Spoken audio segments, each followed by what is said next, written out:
예, 저희 계속해서 사도행전 10장 보겠습니다. 오늘 전체를 다 보려고 하는데요. 48절까지 있어서 분량은 좀 많지만 이제 담겨 있는 이야기는 뭐 단순합니다. 예, 그래서 저희가 오늘 가능하면 끝까지 다 보겠습니다. 예, 1절 보시면 가이사랴에 고넬료라 하는 어떤 사람이 있었는데 그는 이탈리아 부대라 하는 부대의 백부장이더라. 이렇게 말씀하고 있습니다. 일단 이 가이사랴는요, 아마 복음을 전하기에 좀 분위기가 좋았던 것으로 보입니다. 왜 그러냐면 이제 빌립이 에티오피아 내시에게 복음을 전하고 침례를 준 후에 가이사랴로 갔습니다. 그래서 거기서 계속 또 복음을 전했겠죠. 근데 하나님께서는 이 빌립이 아니라 이제 베드로가 고넬료에게 복음을 전하도록 그렇게 인도하셨던 거죠. 예, 사도행전 8장 40절 이렇게 되어 있습니다. 빌립은 아소도에서 발견되었더라. 그가 지나가면서 모든 도시들에서 선포하고 마침내 가이사랴에 다다르니라. 이렇게 말씀하고 있죠. 예, 그래서 빌립이 도시들 돌아다니면서 모든 도시들에서 다 복음을 선포했습니다. 그리고 가이사랴에 이르렀는데 거기서 뭐 복음을 전하지 않았을 리가 없겠죠. 거기서도 아마 담대하게 복음을 전했을 겁니다. 그래서 복음을 전하기에 이제 좋은 분위기가 되었을 거라고 보고요. 물론 계속해서 박해는 있었겠죠. 빌립은 이방인들 사이에서 복음을 전하면서 이 복음의 문을 아주 활짝 여는 역할을 했습니다. 그래서 예수님께서도 처음으로 예수님께서 복음을 선포하신 대상은 이방인이었고요. 그 다음에 공교롭게도 로마의 백부장이었습니다. 예, 이 이야기가 마태복음 8장과 누가복음 7장에 나와 있죠. 이 가버나움에 가셔서 한 백부장의 종을 고쳐주십니다. 근데 이 백부장의 믿음을 보고 깜짝 놀라죠. 백부장이 예수님께서 그래 너희 집으로 가서 내가 종을 고쳐줄게 이렇게 하시니까 오실 필요가 없습니다. 말씀만 하시면 됩니다. 저도 뭐 제 부하들에게 말만 하면은 부하들이 명령에 다 순종합니다. 이런 얘기를 했죠. 그래서 주님께서 그 믿음을 보시고 깜짝 놀라셨는데 이 백부장은 이방인이었습니다. 그렇죠? 예, 그래서 마태복음 8장과 누가복음 7장에 이 이야기가 아주 잘 나와 있습니다. 그래서 예수님께서 사역을 시작하시면서 가버나움에 있던 이방인인 로마 백부장을 가장 먼저 다뤄주신 거죠. 이탈리아 부대라 하는 부대의 백부장이었더라 이렇게 말씀하고 있는데요. 이 고넬료는 이탈리아 사람이었던 것으로 보이죠. 그래서 8장에서 에티오피아 내시가 구원받죠. 흑인이 구원받습니다. 그리고 9장에서 사도 바울이 구원받죠.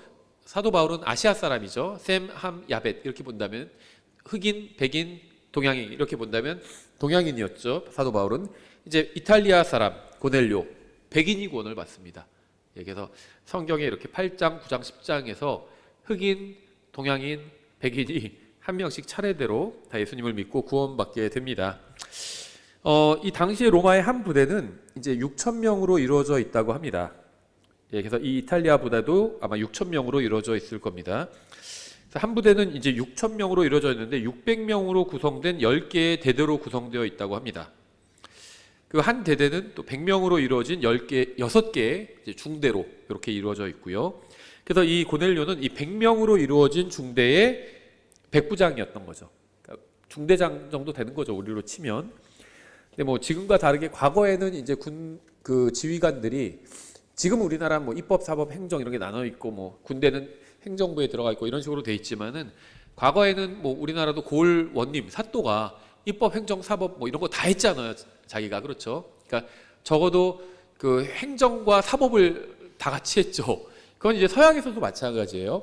근데 그 여기서도 이제 군 지휘관들이 굉장히 그 많은 권한이 있었겠죠, 과거에. 그래서 백부장인데 뭐 지금의 중대장이라고 이렇게 생각하면 안 되고 그거보다 좀 더 높은 지위에 있던 사람이라고 볼 수가 있겠죠. 2절 그는 독실한 사람이요 자기의 온 집과 함께 하나님을 두려워하는 사람으로 백성에게 구제물을 많이 주고 항상 하나님께 기도하더라. 이 사람도 역시 훌륭한 사람이었습니다. 에티오피아 내시처럼 아주 훌륭한 사람이었어요. 또 독실한 사람이었다 이렇게 말씀하고 있죠. 구원받은 사람들 중에서도 독실한 사람 찾기가 쉽지 않아요. 그렇죠. 뭐 나이롱 신자다 이런 말 많이 하고 요즘은 뭐 가나안 신자 저는 인터넷에서 2, 3년 전에 처음 들었어요. 가나안 신자라는 말을. 안나가를 거꾸로 해서 가나안 신자다 이렇게 부른다고 하는데 글쎄요 뭐 그런 말을 만들어낼 필요가 있을까 이렇게 생각하는데 뭐 예전엔 그냥 저희는 나이롱 신자라고 그렇게 불렀어요. 그냥 독실한 사람이었습니다. 이 사람은. 또 이 사람은 하나님을 두려워하는 사람이었어요. 구원받은 사람들 중에서도 하나님을 두려워하는 사람이 별로 없습니다.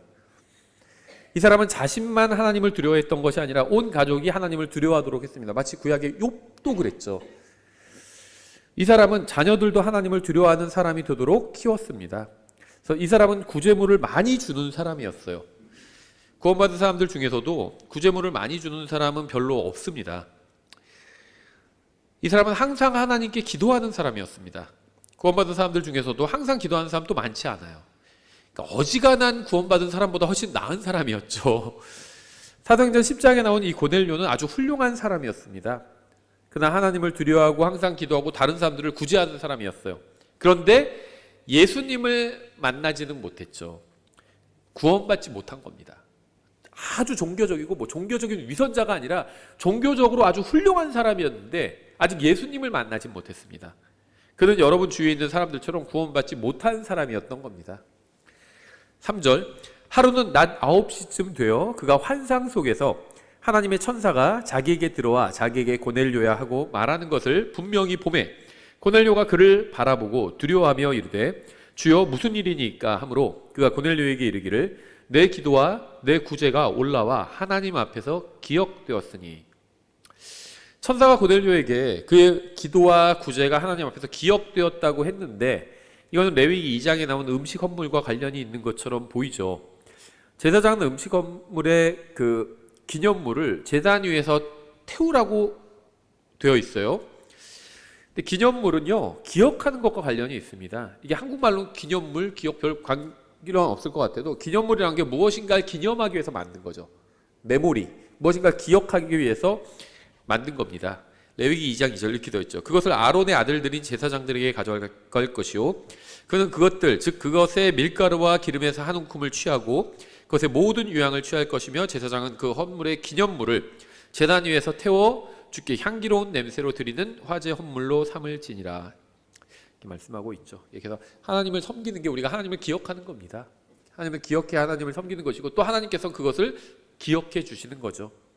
5절, 이거 구원과는 관련이 없습니다. 근데 구제하고 기도하고 이런 거 다 좋은 건데 구원과는 관련이 없어요. 고넬료는 이런 걸 열심히 하던 사람이었습니다. 하지만 아직 구원받지 못했었죠. 5절, 지금 사람들을 요바로 보내어 베드로라 하는 시몬을 부르라.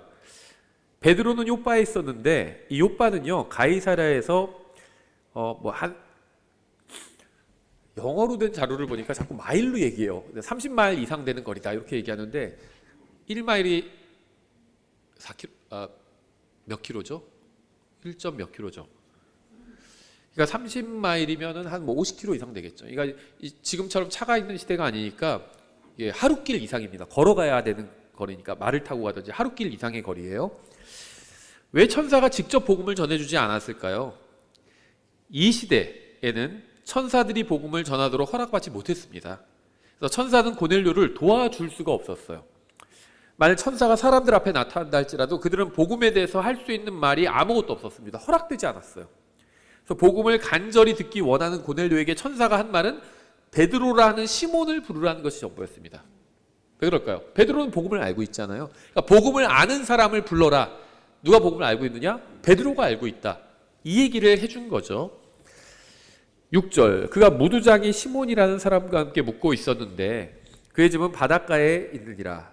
내가 해야만 할 일을 그가 내게 말하여 주리라 하더라. 고넬료에게 말하던 천사가 떠나매 그가 자기 집안의 종들 중 2명과 계속해서 자기를 섬기는 자들 중 독실한 군사 하나를 불러 이 모든 것을 그들에게 밝히 알리고 그들을 요바로 보내니라. 이 사람은 자기도 독실한 사람이었고 군사 중에도 독실한 사람이 있었습니다. 아마 이 사람이 고넬료의 영향이 있었겠죠. 고넬료는 천사가 말한 그대로 행했습니다.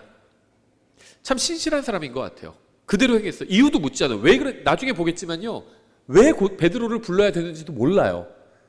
천사가 베드로를 불러라 이렇게 얘기를 해줬지. 그리고 베드로를 불러서 베드로가 시키는 대로 해라 이렇게 얘기해줬지. 베드로가 부르면 베드로가 너한테 은혜의 복음을 잘 설명해 줄 거야 이런 얘기 하지 않았습니다. 지금 뭐가 필요한지도 몰라요. 그리고 왜 불러야 되는지 모릅니다. 그런데 하라고 하니까 그대로 했습니다. 이게 믿음이죠. 하나님의 말씀이 우리가 다 이해할 수 있는 건 아니잖아요. 때로는 이해가 안 돼요. 근데 그렇게 하라 그러면 그냥 하는 겁니다. 그게 믿음인 겁니다. 고넬료는요, 기도했고 하나님께서는 그의 기도에 응답하셔서 그에게 구원받을 수 있는 기회를 주셨고요. 고넬료는 그 기회를 놓치지 않았습니다. 9절, 이튿날 그들이 계속 길을 가서 그 도시에 가까이 이르렀을 때 베드로는 기도하려고 6시쯤에 지붕에 올라가니라. 그가 매우 시장하여 먹으려 하였으나 그들이 준비하는 동안 그가 무의식 상태에 빠져 하늘이 열리고 내 귀퉁이를 동여맨 큰 보자기 같은 어떤 그릇 하나가 자기에게 내려오며 땅으로 내려오는 것을 보았는데, 다이소 가면요 그런 그릇 팔아요. 다이소뿐이 아니라 다른 데도 이렇게 내 귀퉁이가 이렇게 좀 약간 올라와 있어서 가운데는 푹 파이고, 그런 거 아시죠? 그런 그릇. 뭐 반찬 같은 거 이렇게 예쁘게 내놓기 좋은 그릇. 내 귀퉁이는 올라가 있고 안에는 움푹해요. 그래서 거기에 음식을 담을 수 있는 거. 예, 그런 모양의 보자기 같은 그릇이 내려왔다는 거죠. 베드로는 무의식 상태에서 하나님께서 보여주시는 환상을 보게 되었습니다. 하나님께서는 온갖 음식이 가득 담긴 큰 보자기에 내 귀퉁이를 잡으시고 천천히 내려서 그 안에 있는 것들을 베드로에게 보여주신 겁니다. 12절, 그 안에는 땅에 있는 온갖 종류의 네 발 달린 짐승들과 들짐승들과 기는 것들과 공중의 날짐승들이 있더라. 우리는 이걸 뷔페라고 부르죠. 베드로는 뷔페를 먹어본 적이 없어요. 그래서 이게 뭐야? 깜짝 놀랐겠죠. 주님께서 보여주신 보자기에는 엄청나게 많은 동물들이 담겨 있었습니다. 각종 동물이 다 담겨 있었죠. 이게 환상이니까 이렇게 보여주신 거죠. 노아의 방주 이후에 이렇게 많은 동물들이 한데 모여있는 것을 본 사람 아마 없을 겁니다. 13절, 또 한 음성이 그에게 나서 이르되 베드로야 일어나 잡아서 먹으라 하였으나 베드로가 이르되 주여 그럴 수 없나이다. 속되거나 부정한 것을 내가 결코 먹은 적이 없나이다 하니, 주님께서는 베드로에게 보자기 안에 있는 온갖 짐승을 잡아서 먹으라고 말씀하셨고, 여기서 이제 베드로의 옛 버릇이 다시 나오죠. 예수님께서 십자가에 내가 달려 죽어야 된다 그러니까 막 막았죠. 그걸 베드로가 주여 그럴 수 없나이다 하면서 막았는데, 여기서 또 그러고 있어요. 주여 그럴 수 없나이다. 이거 굉장히 모순적인 말이죠. 그럴 수 없다고 말하려고는 주님이라고 부르지 말든가, 그렇죠? 아니면 주님이라고 부르려고도 그럴 수 없다라는 말을 하지 말든가. 주인한테 왜 그럴 수 없나이다 이런 말을 하는 거 말이 안 되죠. 군대 다녀오신 분들은 아실 거 아니에요, 그렇죠? 중대장님 모시겠는데 중대장님 그럴 수 없습니다 이런 말 불가능해요. 하면 안 됩니다. 그냥 시키면 시키는 대로 하는 거죠. 물론 뭐 불법적인 일을 시키면 안 되겠지만, 그게 아니면 시키는 대로 다 해야 돼요.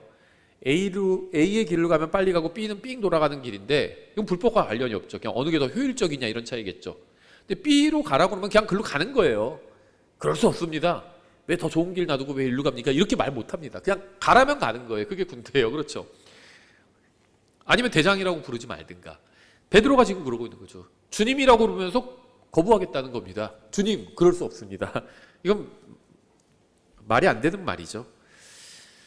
레위기 11장에는요 유대인들이 먹어서 안 되는 동물들의 목록이 쫙 장 전체에 길게 나와 있습니다. 저희가 뭐 찾아보지는 않겠습니다. 대부분의 음식들 먹어서는 안 돼요. 우리가 잘 먹는 것 중에 뭐가 있을까요? 뭐 돼지고기 대표적이죠. 유대인들 돼지고기 먹어서 안 됩니다. 그 다음에 뭐 문어, 오징어 이런 거 다 먹어서도 안 되죠. 새우 이런 거 먹어서도 안 돼요. 메기 이런 것도 먹어서 안 됩니다. 다 안 되는 게 굉장히 많아요.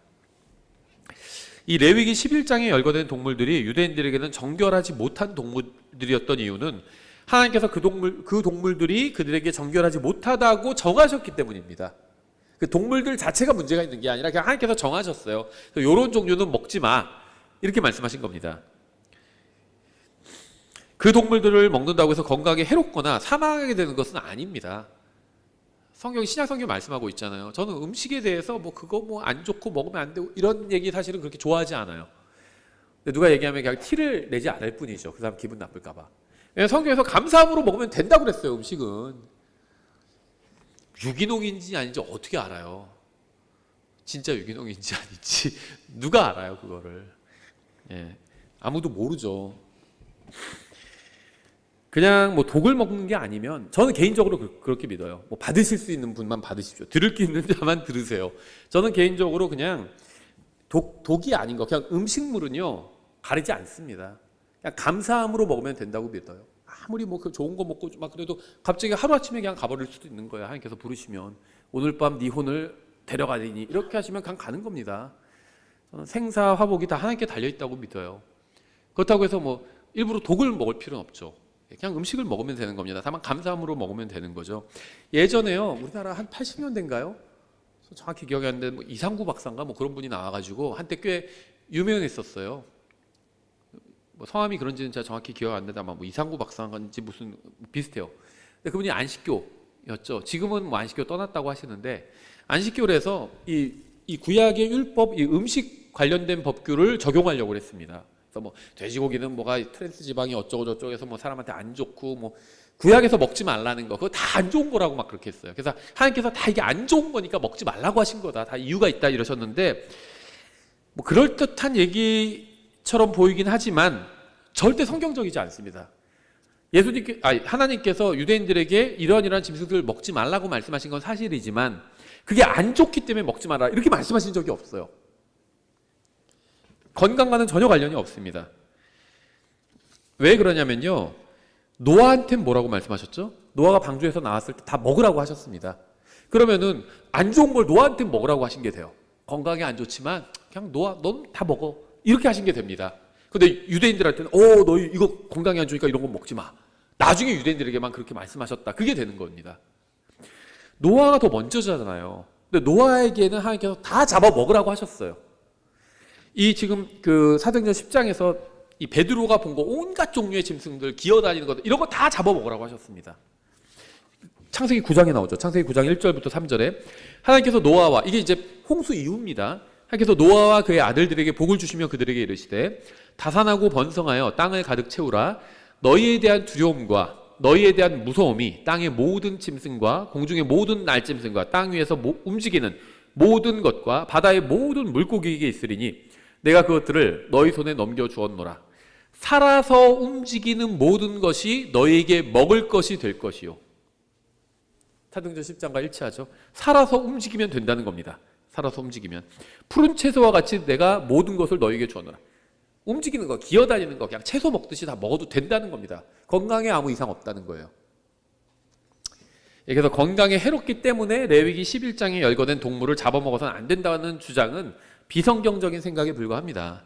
음식에 관한 율법의 규정은 다른 규정들과 마찬가지로 이스라엘 민족들 가운데서 독특한 민족이, 그러니까 이스라엘이 민족들 가운데서 독특한 민족이 되게 하기 위한 목적으로 주님께서 그렇게 하신 거예요.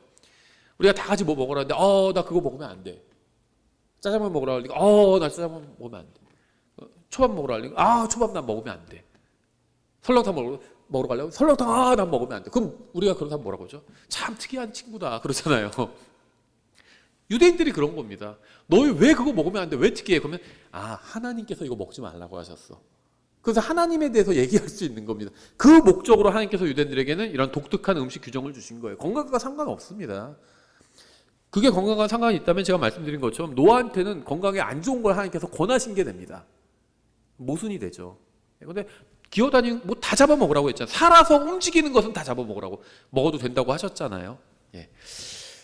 다시 사도행전 10장으로 돌아와서 15절. 그 음성이 다시 두 번째 그에게 이르되 하나님께서 깨끗하게 하신 것을 내가 속되다 하지 말라 하더라. 자, 이거 다시 창세기 9장과 연결해서 보면요. 창세기 9장이나 레위기 11장 이후로 레위기 11장에서 그 온갖 종류의 짐승들 말씀하시면서 정결하지 않다고 말씀하셨죠. 부정하다고. 그런데 그 이후에 하나님께서 이 동물들을 깨끗하게 하신 적이 있나요? 없어요. 성경에 보면. 주님께서는 여기서 중요한 교훈을 가르치시기 위해서 환상을 보여주려고 말씀하신 겁니다. 그러니까 이런 동물들이 사실은 먹어도 되는 거예요. 다 깨끗한 거예요.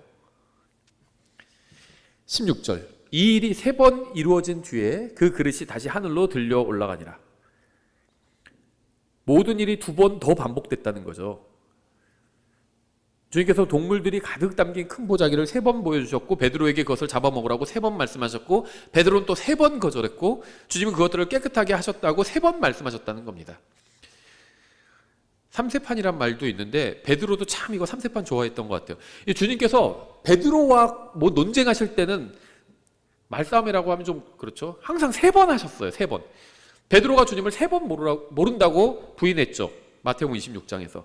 또 주님께서 부활하신 후에 베드로에게 네가 나를 사랑하냐고 3번 물으셨습니다. 3번씩이요. 베드로가 어지간히 고집이 셌나 봐요. 꼭 3번씩 해야 말을 들었어요. 여기서도 베드로를 너무 잘 아시니까 3번 반복해서 보여주셨습니다. 17절.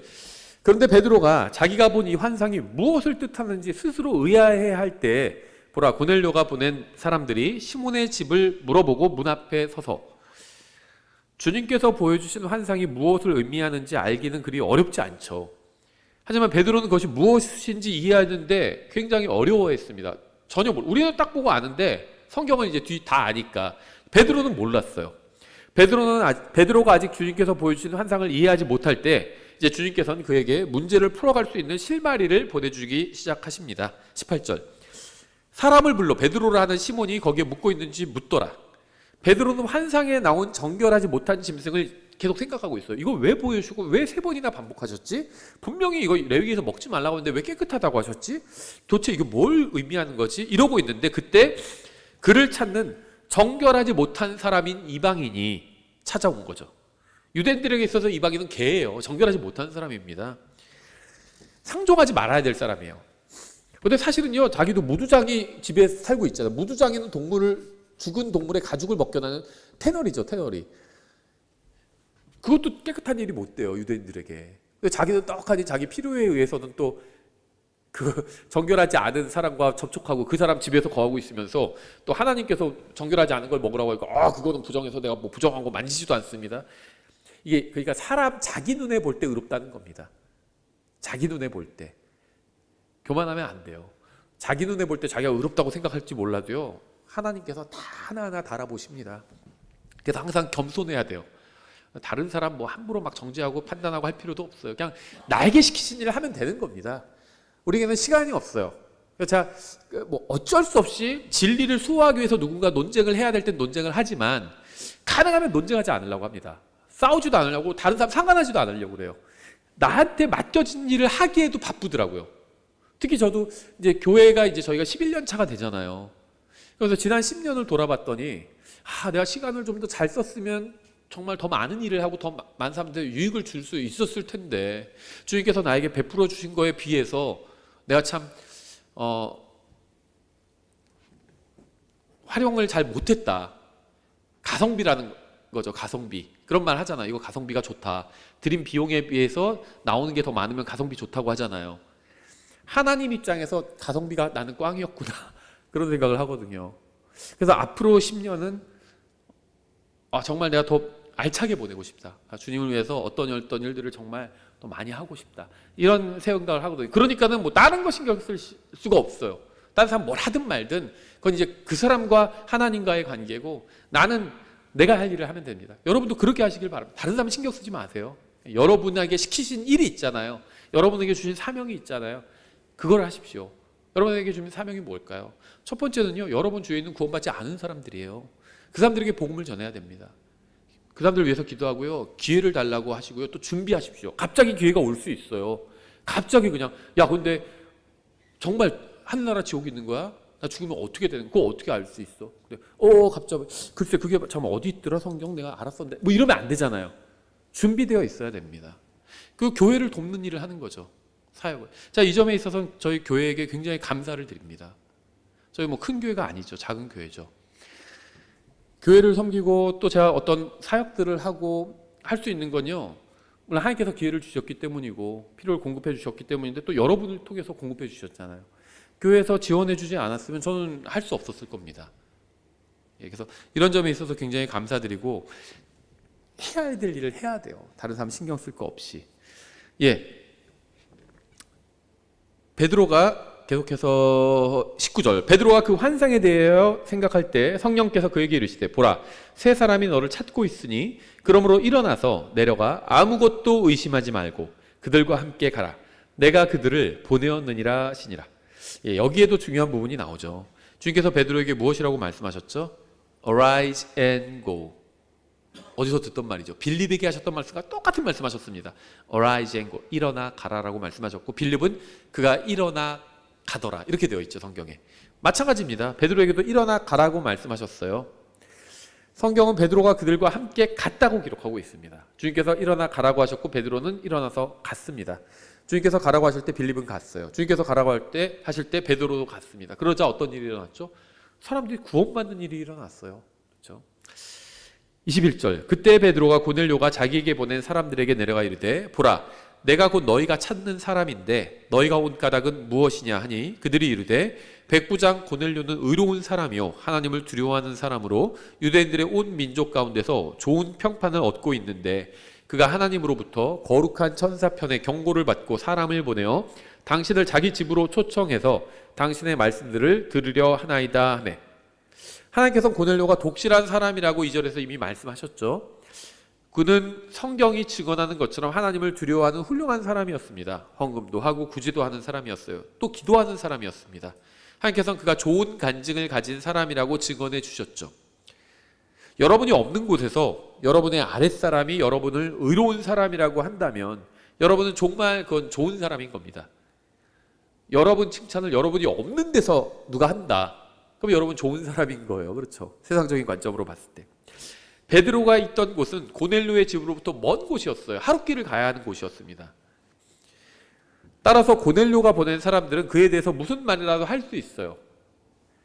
사람들은 당사자가 없는 곳에서는 그에 대해서 좀 더 편하게 말을 합니다. 하지만 고넬료는 그가 없는 곳에서도 좋은 증언을 들을 만큼 훌륭한 사람이었습니다. 정말 괜찮은 사람이었다는 거예요. 고넬료는. 23절, 그때 베드로가 그들을 불러들여 묵게 하고 이튿날 그들과 함께 떠나니 요빠 출신의 어떤 형제들도 그와 함께 가니라. 그 다음날 그들이 가이사랴로 들어갔는데 고넬료가 이미 자기 친족들과 가까운 친구들을 함께 불러놓고 그들을 기다리더라. 베드로가 들어올 때 고넬료가 그를 맞이하며 그의 발 앞에 엎드려 그에게 경배하였으나 고넬료는 베드로의 신방을 맞을 준비를 완벽하게 했습니다. 다 가족들 불러 모아놓고 다 준비를 했어요. 또 종교심이 많았던 이탈리아 사람이죠. 베드로를 보고 당연히 첫 번째 교황이라고 생각하고 경배하려고 했겠죠. 교황 보면 다 경배하고 또 교황들은 천연덕스럽게 그거 다 받잖아요. 경배를. 그렇죠. 이 사람도 이탈리아의 민족 종특이란 말 하죠. 종특인 것 같아요. 딱 교황이 오네 하고 경배해야지 하고 경배하려고 했습니다. 26절, 베드로가 그를 일으키며 이르되 일어서라, 나도 사람이라 하고는. 제대로 된 교황이라면 이렇게 해야죠. 왜 자기가 절을 받아요? 사람들한테 경배를 받아요. 절과 경배가 뭐가 다르죠? 종교적인 의미로 절하는 게 경배죠. 부모님한테 세배하는 거, 절하는 거, 그건 경배가 아니에요. 종교적인 의미가 아니잖아요. 스승한테, 선생님한테 절할 수도 있죠. 그것도 경배가 아닙니다. 종교적인 의미로 절하면 그건 경배예요. 교황들은 경배를 받죠. 베드로는 경배받지 않았습니다. 그래서 자기가 정말 베드로를 따르는 교황이라고 생각한다면 베드로를 따라야죠. 베드로를 따라서 절을 받지 말아야죠. 경배를 받지 말아야죠. 27절, 그와 말하며 안으로 들어가 많은 사람이 함께와 있음을 보고 그들에게 이르되 유대인인 사람이 다른 민족에 속한 사람과 교제하거나 그에게 가까이 가는 것이 율법에 어긋나는 일인 줄을 너희가 아느니라. 아까 보여주신 환상이 사실 이 얘기였던 거죠. 그러나 하나님께서 내가 어떤 사람을 속되다고 하거나 부정하다고 하지 말 것을 내게 보이셨으므로 이제 알게 된 거죠. 딱. 하나님께서 이 동물을 잡아먹으라고 하셨는데 이게 이 얘기였구나. 이방인들에게 가서 복음을 전하라는 것이었구나. 이걸 알게 된 거죠.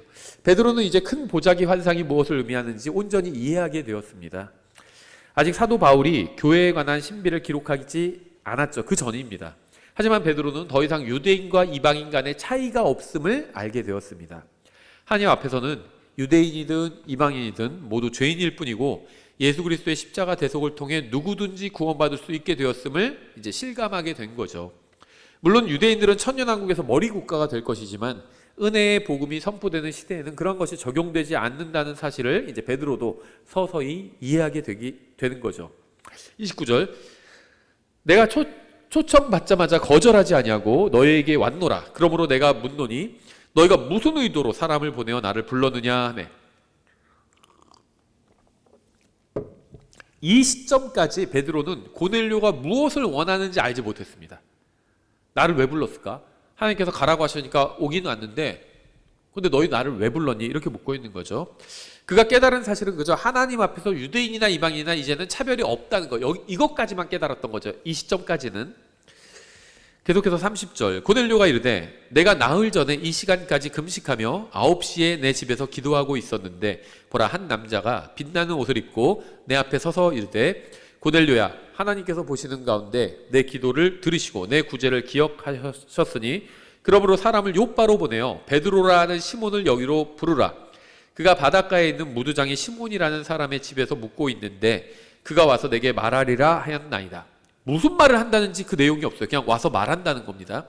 그래서 즉시 내가 당신에게 사람을 보냈는데 당신이 오셨으니 잘하셨나이다.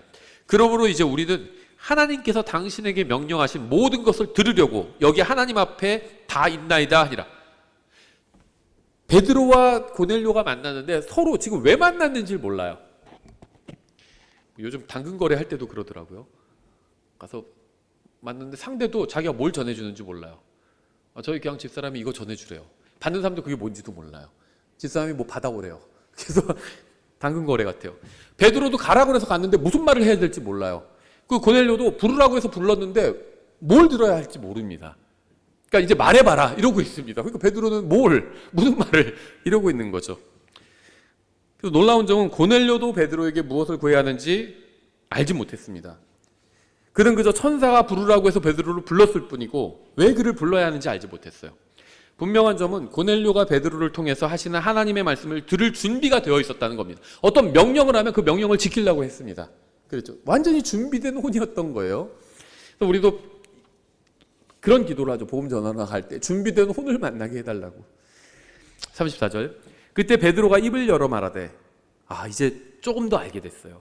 내가 진실로 하나님께서는 사람들을 외모로 판단하지 아니하시고, 이거 알게 됐다는 겁니다. 마지막으로 입을 열어 말한 사람은 빌립이었죠. 그는 입을 열어 복음을 전했습니다. 이제 베드로가 고넬료의 집에 모인 사람들에게 무엇을 했는지 보면요, 입을 열어서 복음을 전했습니다. 예수님께서 죽으시고 부활하셨다는 사실을 전했습니다. 44절에서 성령님께서 그들에게 임하셨다고 기록하고 있어요. 성령님께서 왜 임하셨을까요? 그들이 베드로의 증언을 듣고 예수님을 믿었기 때문이었습니다. 사도행전 10장에 나온 백인이 어떻게 구원받았는지 아세요? 예수님을 아는 사람 베드로가 예수님을 모르는 사람 고넬료에게 가서 예수님이 누구시며 어떻게 하면 구원받을 수 있는지 알려주었기 때문입니다. 하나님을 두려워하고 아이들도 하나님을 두려워하도록 키우고 다른 사람들을 구제하고 하나님 앞에서 의롭게 살았던 사람이 예수님을 찾지 못하고 구원받지 못했다면 여러분의 동네에 사는 모든 사람도 예수님을 찾지 못했을 겁니다. 만약 이런 사람이 스스로 예수님을 찾을 수 없었다면 여러분이 어울리는 모든 사람도 스스로 예수님을 찾을 수 없었을 겁니다. 누군가 가서 입을 열어 예수님에 대해서 말해줘야 구원받을 수 있어요. 그래서 베드로가 가서 고넬료에게 입을 열어 복음을 전했고, 그래서 고넬료가 구원받을 수 있었던 겁니다. 35절, 모든 민족 가운데서 자신을 두려워하며 의를 행하는 자를 받아주신다는 것을 깨달았도다. 하나님께서 예수 그리스도 즉 모든 사람의 주이신 그분을 통해 화평을 선포하시며 이스라엘 자손에게 보내신 말씀, 그 말씀을 너희가 아는데 그것은 요한이 침례를 선포한 뒤에 갈릴리에서 시작하여 온 유대 전역에 전파된 것으로 나사렛 예수님에 관한 것이라. 하나님께서 성령님과 권능으로 그분께 기름을 부으심에 그분께서 두루 다니시며 선을 행하시고 마귀에게 억눌린 모든 자들을 고치셨으니 이는 하나님께서 그분과 함께 하셨기 때문이라. 우리는 그분께서 유대인들의 땅과 예루살렘에서 행하신 모든 일의 증인들이라. 그들이 그분을 나무에 매달아 죽였으나. 복음을 설명하고 있죠. 베드로는 사도행전 앞부분에서 유대인들에게 전한 것과 똑같은 복음을 이방인들에게 선포했습니다. 메시지가 똑같아요. 그러니까 킹제임스 성경 진영에서 어떤 사람들은 베드로는 유대인들에게 왕국 복음을 선포했다. 바울은 이방인들에게 은혜의 복음을 선포했다. 이렇게 주장하는데 전혀 그렇지 않습니다. 베드로도 은혜의 복음을 유대인들에게 전했어요. 그래서 이 사람들이 예수님을 믿고 예루살렘 교회가 된 거잖아요. 이 사람들이 바퀴가 일어나서 흩어져서 흩어진 12지파가 된 거죠. 하지만 믿는 사람들입니다. 이게 야고보서의 배경이 되는 거죠. 히브리서와 야고보서의 배경이 되죠. 그래서 여기서도 베드로는 은혜의 복음을 전하고 있어요. 마치 사도행전 2장에서 전한 것과 똑같은 내용을 전하고 있습니다. 그런데 뭐가 다르죠? 하나 다른 게 있어요. 2장에서는요, 유대인들에게 복음을 전한 것이기 때문에 너희가 십자가에 그분을 못 박았다 이렇게 얘기했습니다. 근데 이제는 이방인들에게 전하니까 그들이 그분을 나무에 매달아 죽였다 이렇게 얘기하고 있어요. 그건 당연하죠.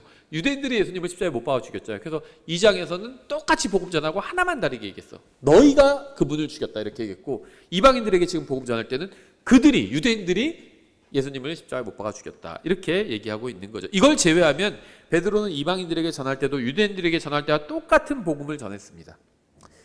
40절, 하나님께서 그분을 셋째 날 일으키시고 그분을 공개적으로 보여주시되, 복음이죠. 베드로는 예수 그리스도의 죽음과 부활을 선포했습니다. 그는 사도행전 전반부에서 유대인들에게 선포한 것과 똑같은 은혜의 복음을 선포했습니다. 41절, 온 백성에게 보여주지 아니하시고 오직 하나님께서 미리 택하신 증인들 곧 그분께서 죽은 자들로부터 일어나신 뒤에 그분과 함께 먹고 마신 우리에게 보여주셨느니라. 그분께서 우리에게 명령하사 백성에게 선포하게 하셨고, 또 하나님께서 살아있는 자들과 죽은 자들의 심판자로 정하신 자가 바로 자신임을 증언하게 하셨으며, 모든 대언자들도 그분에 대해 증언하기를 누구든지 그분을 믿는 자는 그분의 이름을 통해 죄들의 사면을 받으리라 하느니라. 복음 전하고 있습니다. 베드로는 예수 그리스도의 죽음과 묻힘과 부활을 선포했습니다. 그는 믿는 사람은 값없이 이롭게 되는 은혜의 복음을 선포했습니다. 44절, 베드로가 이 말들을 할 때 성령님께서 말씀을 들은 모든 자들에게 내려오심에 할례자들에 속한 자들로서 믿은 자들 곧 베드로와 함께 온 자들이 이방인들에게도 성령님이 선물로 부어진 것으로 인해 다 놀라니, 이는 이방인들이 타 언어들로 말하며 하나님을 크게 높이는 것을 그들이 들었기 때문이더라. 그때 베드로가 응답하되, 하나님께서는 이방인들도 은혜의 복음을 믿고 구원받을 수 있다는 사실을 베드로와 그 유대인들, 일행들에게 보여주셨습니다. 그는 이방인들도 믿고 성령님을 선물로 받는 것을 보고 환상으로 본 큰 보자기의 의미를 이제는 온전히 이해하게 되었죠. 이방인들에게도 성령님이 선물로 부어진 것으로 인해 다 놀라니, 이방인들이 타 언어들로 말하며 하나님을 크게 높이는 것을 그들이 들었기 때문이더라. 하나님께서는 이방인들에게도 타 언어들로 말하게 하셨는데, 그 이유는 하나님께서 유대인들이 구원받을 때 그들에게 성령님을 주신 것처럼 이방인들도 구원받을 때 그들에게 성령님을 주셨다는 사실을 알게 하기 위함이었습니다.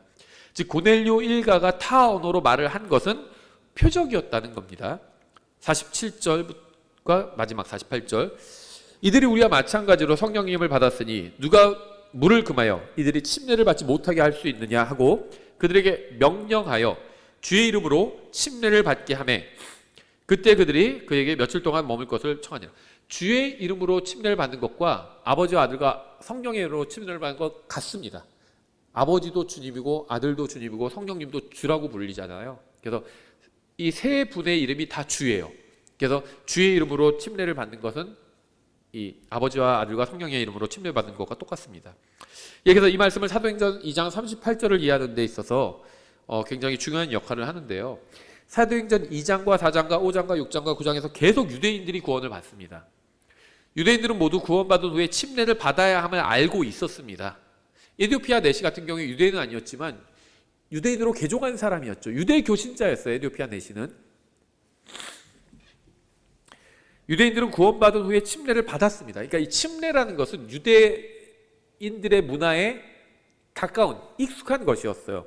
근데 이 이방인에게는 이 침례가 익숙한 것이 아니었습니다. 그래서 베드로는 구원받은 이방인에게 침례를 받으라고 명령했던 겁니다. 알려준 거죠.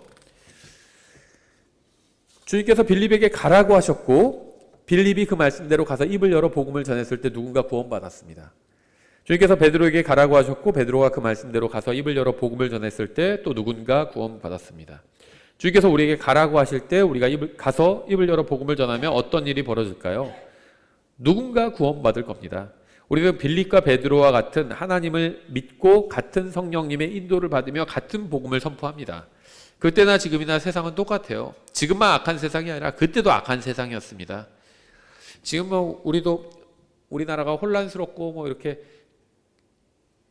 혼란스럽다고 생각하고 그렇게 기도를 하는데요. 그 사실이죠. 2000년 전엔 더 했어요. 더 혼란스러웠습니다. 그렇죠.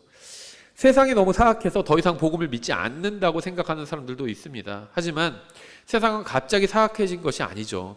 세상은 오래전부터 사악했습니다. 여러분도 구원받기 전에는 똑같이 사악한 사람이었습니다. 똑같이 부정했어요. 똑같이 더러웠습니다. 똑같이 소망도 없는 사람이었습니다. 하지만 하나님께서 여러분을 구원해 주셨습니다. 하나님께서 여러분을 구원해 주신 것처럼 여러분의 이웃과 직장 동료도 구원해 주실 수 있습니다. 여러분이 단순히 좋은 직장인의 모습을 보인다고 해서 동료들이 자동으로 예수님을 믿게 되는 것은 아니죠. 여러분은 반드시 입을 열어 예수님을 전해야 합니다. 하나님께서는 고넬료에게 천사를 보내셔서 베드로를 부르게 하셨습니다. 하나님께서는 아직 베드로가 메시지를 듣기도 전에 사람들에게 그가 올 것이라고 미리 말씀하셨어요. 하나님께서 빌립과 베드로가 가라는 명령에 순종해서 갈 것을 확신하고 계셨습니다. 그래서 사람들에게 누가 올 것이니 그에게 들으라고 말씀하실 수 있었던 거죠. 이런 일이 우리 교회에서도 일어난다면 우리 교회도 성장하고 부흥할 수 있을 겁니다. 우리가 나눠주는 전도지 중에 상당수는 쓰레기통에 들어가거나 길에 버려집니다. 우리가 사람들에게 복음을 전하면 많은 경우에 거절당하게 됩니다. 우리가 수천 명의 사람들에게 복음을 전해도 복음을 듣고 구원받는 사람은 소수에 불과합니다. 하지만 주께서 가라고 명령하셨기에 우리는 가야 하는 겁니다. 우리가 그렇게 주님의 명령에 순종하다 보면 주님께서 우리를 통해서 놀라운 일을 하실 겁니다. 구원받는 사람들이 생기고 교회에 더해지는 사람들도 생길 겁니다. 우리에게 중요한 것이 무엇인지 생각해 보았으면 합니다. 우리가 지금 우리 인생에 중요한 문제라고 생각하는 것들이 100년 후에도 중요한 것일까요?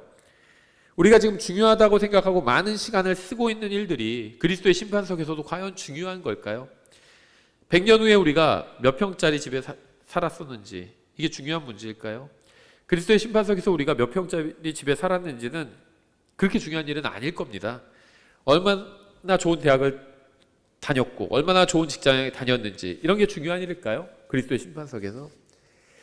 제가 확실한 것을 한 가지 말씀드리겠습니다. 여러분이 새 예루살렘에 가면 여러분의 자녀가 무슨 대학을 갔는지 무슨 직장에 다녔는지 하는 것은 전혀 중요하지 않은 일로 드러나게 될 것입니다. 그런 것은 정말 아무 상관도 없는 일이라는 것을 알게 될 겁니다. 100년 후에는 여러분이 누구를 예수님께로 인도했는지가 가장 중요한 일이었다는 사실로 드러나게 될 겁니다.